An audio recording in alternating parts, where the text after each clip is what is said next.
Hello and welcome to the Fat Salad Podcast. Nice, nice. Oh, do your vocal warm-up that you were doing the other day. Mummy made me mash my M&Ms. Mummy made me mash my M&Ms. Mummy made me mash my M&Ms. One more? You got one more in there? No, okay. Fair enough. That went down well on Instagram when everyone saw that. Did it? I mean, it's not too...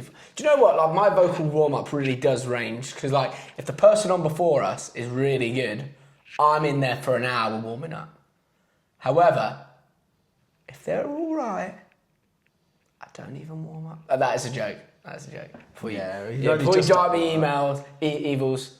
I'm not going to send you emails. Don't send me an email. Right, what are we talking about this week? Today, we are talking about the gig we just did. Which was at 93 Feet East. We actually headlined. That's the first ever gig we supported our own headline.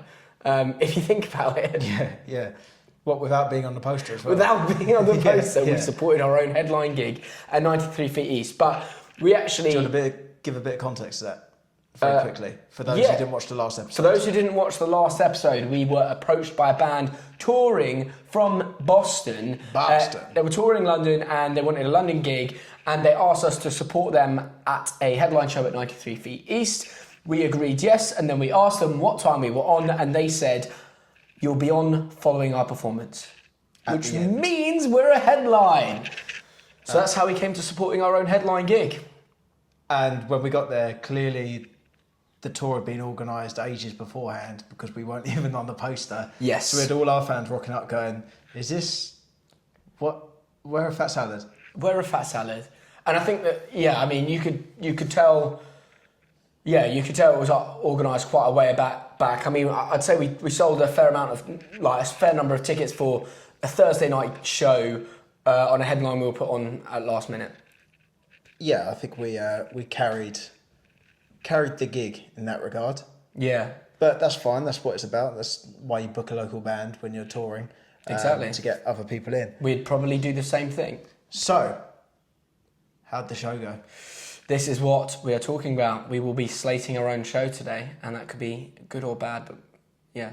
I actually thought the show went pretty well. Like I said, talking more commercially for the number of people that were there, the actual vibe of the room, and what the actual event was. I thought, you know what, Thursday night gig in the middle of London in Shoreditch could have gone worse. True. So I was actually quite pleased with that.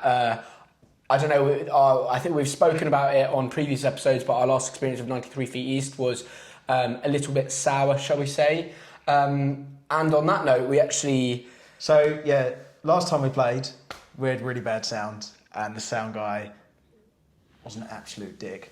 And then we turn up to the venue again, and we're like, it's been 2 years, surely there's no way. There's no way. And then the sound guy's like, I recognise you guys. He pointed directly at me and was like, do I know you? I recognise you. And I was like, I was just like, please don't watch the podcast, please don't watch the podcast. You know what? He smashed it. But also, I kind of get that. Sometimes, it's like us having a bad show. Do you know what I mean? And someone not going to the next show. The sound was good. Bad show. Sound was good. Sound was excellent. I thought. Actually, even looking back at some of the video footage we got, I thought it was pretty damn spicy. It sounded mega. Yeah. I thought overall salad sound top tier. Okay, let's go through the support bands. First support band were Adult Nephew. They broke the amp. So minus a point for broken the amp. But we fixed the amp, so... It's okay. What did you think? I thought it was a unique style of music, to say the least. Personally, I don't think it quite grabbed me in the way it grabs some of their friends that had come down to watch them. To be honest, I don't think they were doing much work with the crowd. On top of the... Did you see the lead singer stare at me? Yeah, you got stared out as well. I got stared out hard. I didn't feel comfortable. Yeah. I mean, what was your take on it? Like musically, it's not for us to talk about other people's music. It's music. It's subjective. So Yeah, for sure. That's a redundant conversation. In terms of showmanship and like selling the show and like contribution to the night, like they're good. They're like a load of energy. I will say, crowd work could be improved. It felt very much like we know we need to do crowd work, so we're going to shout things and then hope that like the crowd respond to that. But it felt like, I agree.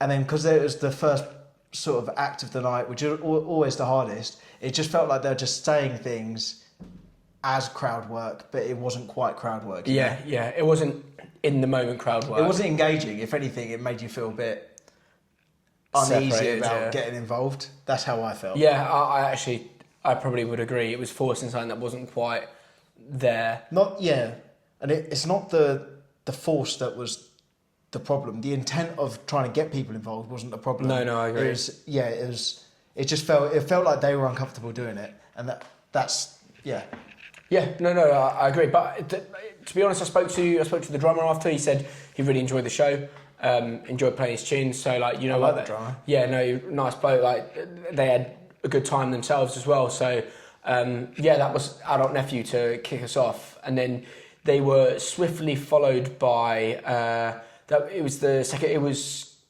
good. Chance for Good. Chance for Good were next.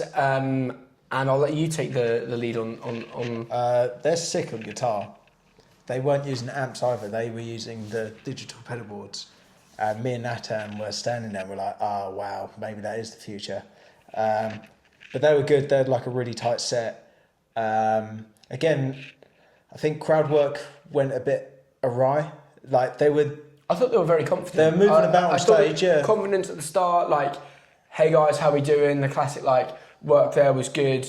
I felt like they just breezed through the set Probably, than but I think make a show of it. Some of the tunes were really quality. So I agree. Or at least they aligned with me personally. Like you said, like the music's subjective, but I think when you have like good songs, sometimes there doesn't need to be as much of a rush through your set. Like you can kind of embrace each song as it comes. Yeah. And you that's how you kind of create an event out of your For show. me, it felt like someone put on a really good CD, but it was like just a really good CD. Yeah. Like the show as a whole, it just felt like it needed a bit more, like for me personally, just a bit more like pizzazz or just taking your time so that the individual parts can stand out more. Yeah, I'd agree. But I'd say like very talented musicians. They're also quite young as well. They can shred. So like, do you know what I mean? Like shredding. I think they're a bit younger than us doing all that. Like I was very impressed by them. They might even support a gig. So yeah, that's definitely on the cards. They reminded me a little bit of Arctic Monkeys in a few ways, just like a little bit more of my favourite Worst Nightmare, that album. Okay. A little bit. That's what I was getting. But I thoroughly enjoyed them. All right, Virouette, the Boston band that sounds like they're from London. Yeah. Oh, is it Matt, the lead singer? No, the lead singer was Harry. Harry, sorry. I spoke with him and I was curious because I was like, oh, you guys are from Boston, but you sound very much like you live where I do. Yeah. And he said he moved there 9 years ago and then found a band out there. I thought it was quite cool. Part of me was expecting some American tunes, you know, the American accent more so. Does that make sense? Right, yeah. I quite like that on the occasion. But equally, I thought some of their tunes were quite cool. The guitar tone was good. They brought someone up on stage as well. They had a girl come up and the sing. girl who was working the door. Yeah, the girl who was working the door came and sang a song. I really enjoyed that. She was cool, yeah. Yeah, she was having a good fun. She was vibing, to be fair. Do you know when someone's just unapologetically enjoying themselves? Yeah, that's what that was, yeah. For me, that made me quite really buy into the rest of the show. I was like, actually, do you know what, lady? I'm going to fucking enjoy myself as well because she is. And I think that that's a testament to how much people leech off how the band feels when you're watching a band perform, right? Like we've always said to ourselves, like, let's go every show, we're going to make everyone feel the same energy that we want to, that we experience when we play. And like it's the same as like you can't really sell someone your own music if it doesn't look like you believe in every second of what you're playing. Yeah, so I think that was 100%. actually a testament to that. Like, and I literally felt myself like buying in immediately from that point. Yeah. What are your thoughts? Yeah, no, they're really cool, really nice lads as well. Lent us gear to play the show with. Yep. Talking about pedals with one of the guitarists as well. Yeah, and enjoyed the show as well. The music was good. Vibey, Harry, your man, moving about on stage. And again, because he was enjoying it, it's so much easier for us to subconsciously buy into it as the audience. It's just like a huge part of it. So yeah, really cool. How do you think it went for us then? Yeah, I mean, feedback from the crowd, like Oh, I will say, you started very quickly. There was no music whatsoever, and then suddenly you just started falling off your tongue. I was like, what? Hey, no. And I was like, no. There's just not enough time. So What's going to happen? This is where I'd actually argue that this kind of falls on both of our plates as responsibility takers. Because I actually looked around at Rob and Nat and I said, "Are we ready to go?" They both went, "Yeah, all good." They all were good. ready to go. And like everyone was just waiting, and like I'd looked at you, and you literally you were standing there. I think you pressed one pedal and was like, "Okay." Yeah, no, I was doing something really just important. absolutely taking your time. And I was doing something really important. I just assumed because of the lack of urgency of what you were doing that you were ready to go. Yeah, nice. And then I actually heard you at the start of the lead riff that you play. I heard you click on the right pedal. Yeah, exactly. That's how tight it was. It was like, oh shit, yeah. Oh, it made me laugh. But I guess that's on my front. Maybe I should hold off until you're completely ready. But equally, I was looking at you to be like. It was hard though because it's one of those gigs where there's a backstage bit. On another night when that's well full, you'd go out, check your gear, then go back in, and then you'll come out as if you're coming out. Yeah. Whereas that was one of those weird ones where it's like, is that everyone? There's probably more people drinking outside, but we also need to get noise. And we need to get underway. So it was a weird one. But it was also the right way to start with "Falling Off Your Tongue." If you don't know, that's one of our biggest songs, and like more popular as well. So it just meant that we were straight into it. People were able to buy in from the get-go, and it's almost we didn't have a warming up period. It was just like boom, straight into one of the, dare I say it, hits. Yeah, I think on that note, like that was a complete set rearrange from like we've been playing with a set for however long, the one that we've been cultivating playing the last however many shows. It was nice to mix it up a little bit, and I think we did a very good job of actually. We were aware it's a Thursday night gig. We are headlining. We're supporting our own headline, but I think it was important to adjust what we're playing to the crowd we're anticipating. 100%. I actually thought we did a very good job of being like, this is actually a really good opportunity because a lot of time when we do play, it's a headline gig. We've sold tons of tickets, and there's a lot of pressure on us to do things in a certain way and like get the crowd going. Yeah. So I actually really enjoyed the fact that we took that pressure off ourselves, used that as a gig to be more experimental, play around with the set and see how we can work a smaller room. And I thought it paid off, to be honest. Talking of being experimental, we played the new song. Yes, we did. Fool's Gold. And how do you think that went? The song has potential. It needs work.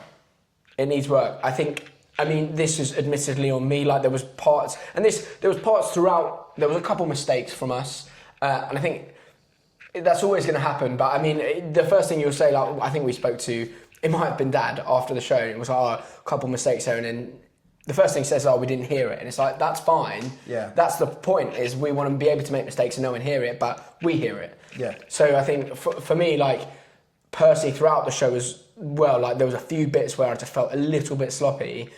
But that could have been a number of factors coming into it. Maybe from who I spoke to, no one thought we were sloppy or out. Yeah, I think that's a personal. Everyone said we've actually tightened up loads. So it's good to know that we've pushed our standards to a level where like general public aren't aware that there's an issue. Yeah. Even like when Nathan fell off his chair, a lot of people didn't even realise. Like he got a toolbox out and put up a new flat back chair halfway through the set. Well, we were just playing, weren't we? We were just jamming ecstasy. It was a good sort of professional level sort of like you're not going to dealing notice. with it. I barely like, even noticed. Yeah, I was it's just like, I'm okay, just we've enjoying got a this. jam here. We just got a jam. End of. Yeah, but just like circling back to the new song, I really enjoy playing it. I definitely think it has potential, but it's like when you play any new song, it just needs a bit of time. Like I need to figure out. That's the first time that I've not had a guitar for a song in God knows how long. I need to work out my stage presence during that song. I then need to work out how I'm moving and singing the song, how I'm going to engage the crowd. I thought you were going to rap it for a second because you got your shoulders all up like that, and I was like, oh my god, he's going to spit some bars, and then. I mean, that is kind of what I did. Kind of, yeah. But yeah, equally, and I think that there's work with the backing of the vocal hook that we can put in. Yeah, and this is non-critical. This is just analysis. I could tell you were uncomfortable not having a guitar. I didn't even personally. I was like only for me. I didn't actually feel that. Okay. I will say I didn't feel uncomfortable. Externally, I thought that was going on, and you might not have even been. Do you think you're projecting your own internal? You're emotionally projecting onto me? No, if someone just gave me a mic and said, "This is all you got," I wouldn't have come. I personally, I could tell that I don't usually do it, but I didn't feel at all uncomfortable. This is where I say, I didn't feel uncomfortable with what I was doing. It just needs work to get better. Yeah. And I think that's just time rather than I'm just even while I was doing it, I was like, okay, this feels like it's working. This is where I can go now. This is what I can do. My head was just kind of mapping it out, but to do that, you have to just do it. It was quite cool because maybe a month ago, this was literally just an idea. And I remember looking down as I was playing the riff, and I was like, "Oh no, we're playing it live!" I'm here. It's that first time you play anything live, it's really weird because it's almost quite surreal. You're like, "Oh, this is an idea that's actually happening and being sold to other people now." Our turnaround for that song was actually quite quick, from riff creation to full melody creation to full song done. But that's how you know it's good, I think. Oh yeah, but it definitely for me, from not having lyrics 2 weeks before the gig to having lyrics and having to perform it, it's a tight turnaround. To be fair, you didn't even come to the last rehearsal before we played it. Yeah. That too. Yeah. So I was practicing that song every day. I was singing the song every day. So I started going, I'm changing lyrics almost every day. So I need to get them right. And I will actually say, no, I don't think no one was going to notice that I got the lyrics wrong because we haven't sung the song yet and no one knows the lyrics. No. But someone did I didn't say, get any of them wrong. Someone did say, "Oh, I couldn't quite hear the Someone said that as well, but I didn't know whether that was. I don't know, but I said maybe Aidan's not quite sure of the words. No, because I said I was saying the words. Okay, yeah. That was the only thing, because I was confused by that. Yeah, so maybe it's just a mix. Maybe it's just a mix. Could have very much been mix. But either way, I'm glad we got that out. And actually, something that arises out of, I think, going back to your point on Nathan falling off his chair and us having to jam, was something that we used to do a long time ago, back when Aaron was drumming, George was bassing. These are old band members, by the way. Old band members. One of them's our brother. One of them's twin brother. I should probably mention that. Yeah. Yeah, twins with me. But yeah, we used to jam quite a bit. Yeah. And it was, at the time it was fun, but we weren't good enough, and hadn't done enough sets to earn the right to have a jam mid-song. But now, at least to a lot of who come to our shows, know a lot of the songs and know a lot of the ones that haven't been released. Yeah. I actually think we've got a lot more ground to play on, and just being hey guys, we're just going to flow into a bit of a jam and then go into the song. And I think that'd be something really interesting to explore for the headline. And I'm not talking tons of time. I'm talking maybe a minute of Chili Peppers vibes of just building it up, because those bit you might know the whole album, all the albums from Red Hot Chili Peppers, but you go see a live jam of a show, you can't hear that on an album. True. And I think that's what's good, and that's where it's you're really hearing the musicians just show them their own live branding. Experience from a studio record, right? Yeah, aside from a bit of chat between songs. Do you know what I mean? So I think that'd be really, really, really fun to explore. You know what else was good? Lost It for a Minute bridge. We managed to get everyone in the room down, which is quite impressive. Yeah. Bear in mind, I get off stage and then I think it was Daisy actually who started the everyone get down, or did you say get down? No, Daisy did. Daisy did get down, and somehow the whole room like got down. And I remember there's this one bloke. The influence of alcohol. There's one bloke in front of me, and he just wouldn't go down. I remember I had the guitar. I saw you doing that. I was like, get down on your knees, like that. And he did. And he did. He completely fucking melted to me. I'm like, oh god, I wasn't gonna do anything. But that added to it, I think. You are quite a scary bloke. So like, I think if you shouted anything at most people, they'd probably either run and call the police or do what you say. The fury of this century's greatest rock band behind you and the guitar in your hand is people going to listen. I mean, we said we were going to slate our show a little bit, but we've actually just come out with work-ons. I'll slate myself. Oh, go on. When I did that solo and I went to the floor, I got my Oh my god! I've got a video of it. You need to send me the video because it needs to be on the socials. I've got a video because it's the funniest thing ever, and like it's once every 2 gigs now. Your ratio of doing something that you get stuck out in a crowd, you fall off a brick wall, or you bend on your back playing guitar and you can't get up because you're like a turtle. I actually think it was one of the funniest things because I was the lead singer of the band. I could not take you seriously. I couldn't take myself seriously. I was going to ask you for hands. Because you know what happened? Because I was on my back, and then because the guitar's wide, I didn't have much bending room, and then because my weight was on the strap, I couldn't lift the guitar up. You know you should practice these things. I'm not even joking. You should practice in your bedroom. What, just getting up? You should. Practice. Backwards burpee I don't with a think guitar. it's a stupid thing to practice a move that you want to whip out in a show. Yeah, well, I didn't know I was going to whip out that move. Yeah, well, now you do. I didn't know it was a problem. Now you do. You got to suss out. With the old guitar, I know what I can do. I can pull it round like that. But this one is too big. It was like getting trapped under a tree. I mean, I think we're going to come to a natural conclusion here. But for me, key takeaways are I'm buzzing for September when we've got that old dispensary gig on the 18th of September because we have work-ons that we want to capitalise on. The energy is like definitely there in the band, new songs, new singles, and I think it's just exciting. Like I'm also really enjoying just playing with different bands all the time. So I think for that gig we get, we'll get 3 support for that, play with different people. But it definitely felt like the energy was there. We'll also have Holes out. Holes will be out at that point. So yeah, I agree. Hell yeah, it's exciting. So we'll wrap it up. We've had a bunch of new interest in the channel, so welcome. Tons of new interest. So welcome, guys. If you haven't already, please like and subscribe. Like the video, subscribe to the channel. It helps us out a bunch. It means we can make more of these videos. What are we calling all the new Fat Salad fans? Are they Fat Salad Ultras? Fat Salad Ultras. Or are they Fat Saladettes? Saladettes.